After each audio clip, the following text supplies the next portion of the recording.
मेरे प्यारे भारत के मूल निवासियों, बाबा साहब डॉक्टर भीमराव अंबेडकर जी की सोच की दुनिया में आपका बहुत बहुत स्वागत है। मनुस्मृति के अनुसार क्षत्रिय ब्राह्मण को गाली दे तो 100 पड़ दंड दे, वैश्य ब्राह्मण को गाली दे तो 150-200 पड़ दंड दे, परंतु शूद्र को प्राण दंड होना चाहिए। यदि ब्राह्मण क्षत्रिय का अपमान करता है तो 50 पड़ दंड दे, यदि वैश्य का अपमान करता है तो 25 पड़ और शूद्र के लिए 12 पड़ दंड दे।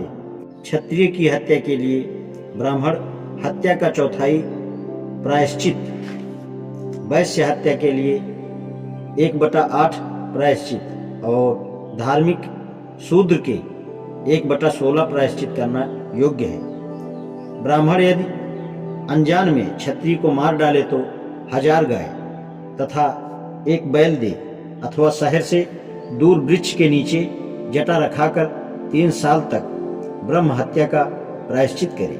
ब्राह्मण वैश्य हत्या के लिए 1 साल प्रायश्चित करे या 100 गायें व 1 बैल दे। शूद्र हत्या के लिए 6 मास प्रायश्चित करे अथवा पुरोहित को 19 गायें व 1 बैल दे।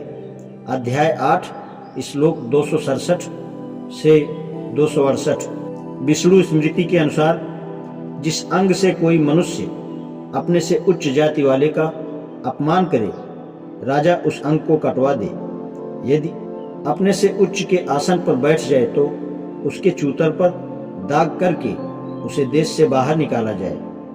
इसी प्रकार यदि नीच जाति वाला उच्च जाति वाले पर थूके तो उसके दोनों होंठ काट दिए जाएं।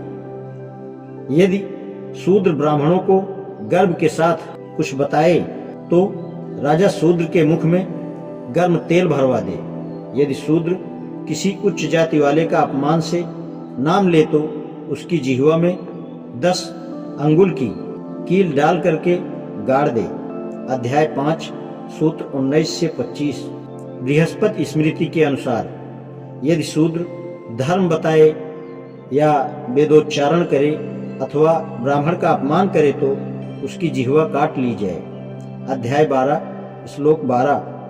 गौतम धर्म सूत्र के अनुसार यदि शूद्र वेद को जानबूझकर सुने तो उसके कान में गला हुआ शीशा अथवा लोहा डाल दे। यदि वह वेदोच्चारण करे तो जिह्वा काट ली जाए। यदि वह वेद मंत्र को स्मरण रखे तो उसके 2 टुकड़े कर दिए जाएं। अध्याय 20 सूत्र 4 से 6। मनुस्मृति के अनुसार शूद्र गुरु तथा ऐसे गुरु के शिष्य को देवों तथा पितरों के निमित्त कार्यों में ना बुलावे। अध्याय 1 श्लोक 156। शूद्र को कोई सलाह न दे, न हवि का घी दे, न धर्म बताए। यदि कोई शूद्र को धर्म बताता है तो वह उसके साथ असंवृत्ति नामक नरक में गिरता है। अध्याय 4 श्लोक 78 से 81। शूद्र के सम्मुख वेद न पढ़ें। अध्याय 4 श्लोक 99। मनुस्मृति में इस प्रकार लिखा है, ब्राह्मण शूद्र की संपत्ति को बिना संकोच ले सकता है, क्योंकि वह किसी संपत्ति का मालिक नहीं होता।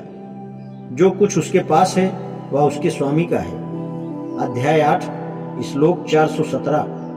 वास्तव में शूद्र को संपत्ति इकट्ठी ही नहीं करनी चाहिए, क्योंकि शूद्र को संपत्ति इकट्ठी करते देखकर ब्राह्मण को डाह उत्पन्न होता है।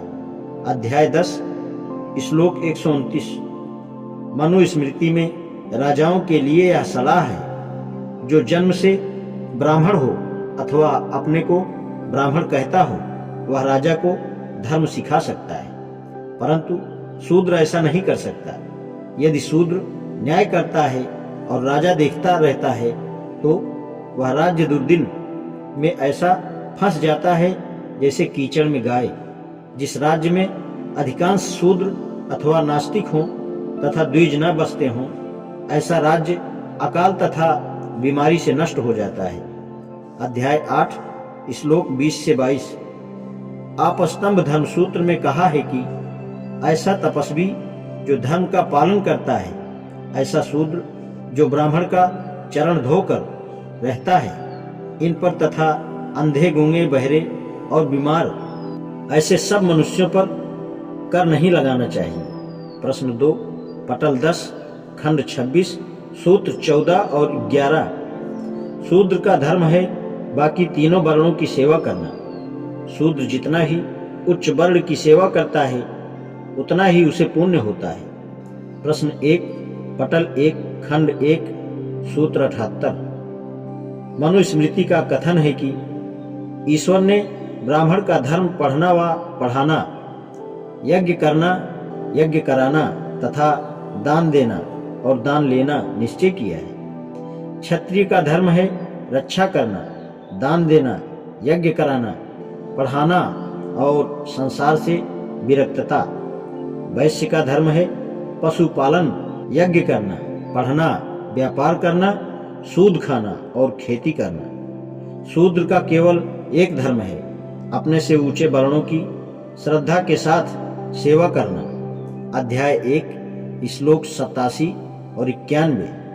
आपस्तंभ धर्मसूत्र में कहा है कि यदि कोई द्विज शूद्र स्त्री से व्यभिचार करे तो देश से निकाला जाए, परंतु यदि शूद्र किसी द्विज स्त्री से व्यभिचार करे तो प्राणदंड का भागी हो।